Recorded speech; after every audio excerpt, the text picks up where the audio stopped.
Is doing double duty, preparing to defend himself in court and trying to win the Republican presidential primary at the same time. Willie James Inman has more.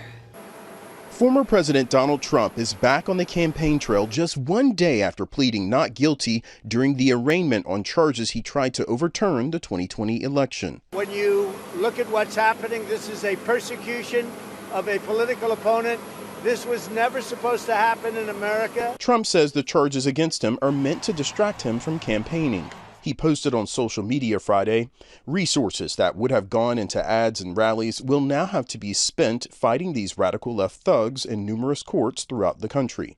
The cases have done little to slow down Trump's momentum with Republican voters. He continues to gain ground against his GOP primary rivals. Well, I think it's politically motivated, absolutely. Campaigning in Iowa, Governor Ron DeSantis, Trump's closest opponent, attacked the government and not the former president. The question is, what are we going to do about it?